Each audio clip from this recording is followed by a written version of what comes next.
Hey, good morning. David McGuffin here from Vienna.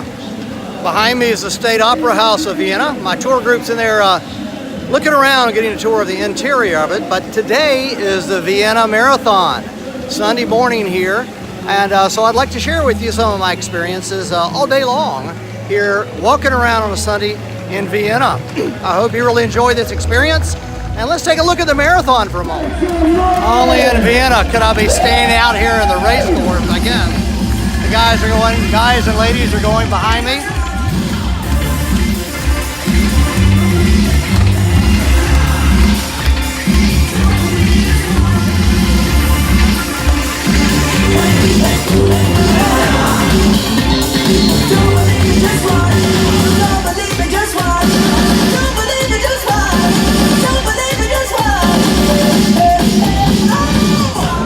The Vienna State Opera here was built in 1869, and it's in a neo-Renaissance style. We're standing here in the plaza right outside, and you can see this big screen here, which broadcasts live from on stage almost every evening in the summer. There's about 1,700 seats inside the Opera House, along with probably about 150 or so standing room only seats that are actually cheap seats up in the top balcony.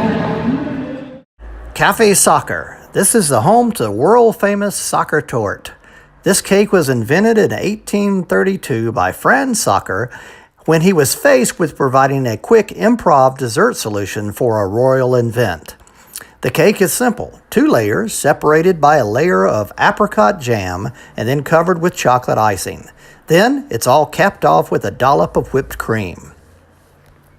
KÄRTNERSTRASSE is a grand pedestrian-friendly street running north from the Opera to Stevensdom.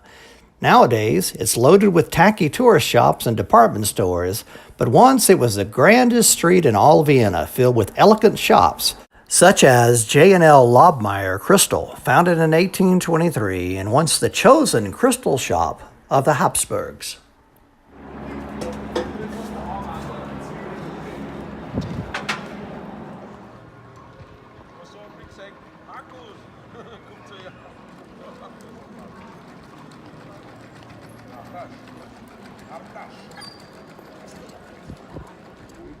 Filling most of Albertinaplatz, the Monument Against War and Fascism remembers the dark years from 1938 to 1945 when Austria came under the rule of Nazi Germany.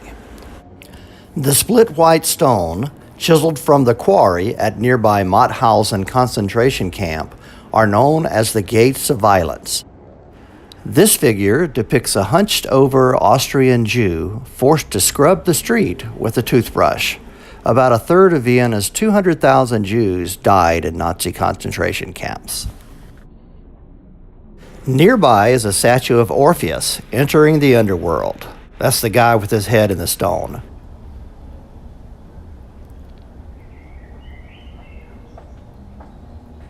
Rising behind the statue is a stone tablet with a declaration that established Austria as a democracy in 1945. In the crypt of this Capuchin church lies what's left of Austria's royal nobility. Vienna was home of the rich and powerful Habsburg family, who for centuries ruled their vast empire from here in Vienna. Paying a small fee to go inside will bring you face to face with the pewter tombs of Empress Maria Theresa, who ruled from 1740 to 1780. She reformed the government and married off many of her 16 children to Europe's most important rulers. Just up the street from the KAISERGRUFT, you'll find the Four Rivers Fountain. It symbolizes the 4 rivers that flow into the Danube, surrounded by a scantily clad Lady Providence.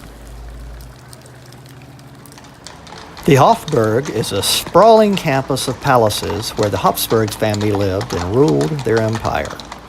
Contained here are the family's public rooms and private apartments, the Spanish riding school, famous for the Lipperzahner stallions, and the Imperial Music Chapel, where the Vienna choir boys sing the Mass each Sunday. Kohl Market is Vienna's chic and expensive street. It's lined with shops such as Gucci, Armani, Tiffany, and more. Vienna's best and most famous chocolate cafe is here too, and it's affordable. Step inside Cafe Dimmel for a look at the chocolate making process and for a takeaway treat as well. Sitting at a table with a piece of chocolate cake and a coffee is a great way to take in the ambience of the street scene here on Coal Market. The Graben connects the ritzy coal market with Vienna's main square, Stephensplatz. In Roman times, the Graben was a moat or a ditch along the perimeter of a military camp. By the 1900s, it was paved and filled with automobile traffic for most of the 20th century. Then, in 1972, vehicles were banned and the Graben was transformed into one of Europe's first pedestrian promenades. After the plague in 1679, Emperor Leopold I ordered St. Peter's Church to be built as a thank you to God. This is the best, highly ornamented Baroque church in Vienna, so step inside for an awe-inspired peek at the opulence. The Holy Trinity Plague Monument was built as another thank you, Lord, for the end of the plague that wiped out nearly 75,000 Viennese in 1679.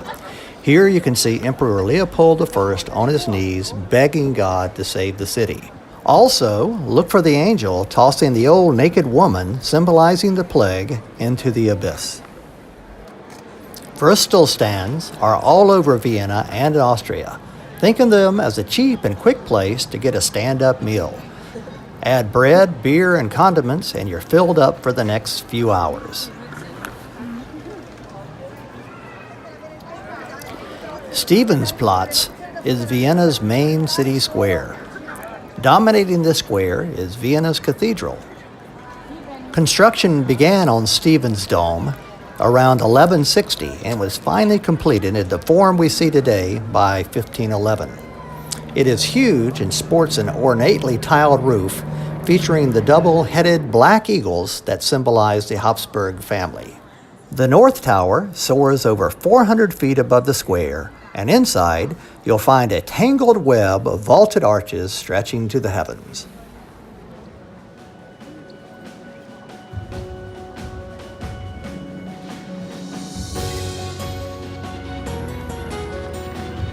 Well, this is a not-so-blue Danube. Actually, in German, it's known as the Donau, and this is a little Donau, the baby Donau, or the small Danube Canal. Hey, this kind of wraps up this look around Vienna City. I hope you've enjoyed it. Your adventure starts right here with David McGuffin's Exploring Europe.